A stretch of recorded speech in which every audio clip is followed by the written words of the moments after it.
Sir ಇದು ಇದು ಇಲ್ಲಿ ಪೂರ್ವ ರೇಖಾಂಶ ಬರಬಾರ್ದು. ಇದನ್ನ ಪೂರ್ವ ಅಂದ್ರೆ ಒಪ್ಪತ್ತೀವಿ ಸರ್. ಹಾಗಾದ್ರೆ ಇಲ್ಲಿ ಪೂರ್ವ ಬರಬಾರ್ದು. ಹಾಗಾದ್ರೆ ಇಲ್ಲಿ ಪೂರ್ವ ಯಾಕೆ ಬಂತು ಸರ್? ನಮ್ಗೆ ಇದು ಅರ್ಥ ಆಗ್ತಿಲ್ಲ.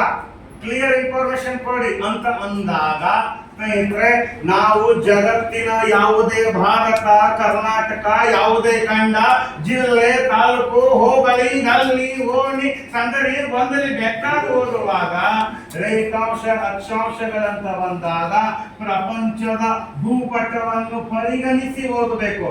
ಹೆಂಗೆ ಸರ್? ಅಪಿ ಆ ಪ್ರಾಕೃತಿಕ ಭೂಗೋಳ ಶಾಸ್ತ್ರದಲ್ಲಿ ಒಂದು ಟಾಪಿಕ್ ಇದೆ, ರೇಖಾಂಶಗಳು ಮತ್ತು ಅಕ್ಷಾಂಶಗಳು ಅಂತ. ಅದನ್ನು ಪರ್ಫೆಕ್ಟ್ ಆಗಿ ಓದಿದ್ದೇ ಆಗಿದ್ದಾರೆ. ಇಲ್ಲಿ ಇದು ಪೂರ್ವನೇ ಯಾಕೆ ಬರುತ್ತೆ, ಎರಡನೇ ಆಪ್ಷನ್ ಯಾಕೆ ಕರೆಕ್ಟ್ ಅಂತ ಗೊತ್ತಾಗುತ್ತೆ ಸರ್. ಹೆಂಗಂತ ಒಂಚೂರ ಸ್ಮಾಲ್ ಆಗಿ ಇನ್ಫಾರ್ಮೇಶನ್ ಕೊಡ್ತೀರಾ? ಎಸ್. ಹಾಗಾದ್ರೆ ಇದೊಂದು ಪ್ರಪಂಚದ ಭೂಮಿಯ ಭೂಪಟ.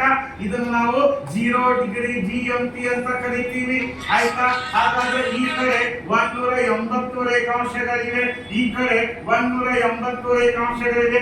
ಈ 0 ಡಿಗ್ರಿ GMT ಇದು ಭೂಮಿಯನ್ನ 2 ಗೋಳಗಳಾಗಿ ಮಾಡಿದ್ದಾರೆ. ಈ ಕಡೆ ಗೋಳವನ್ನ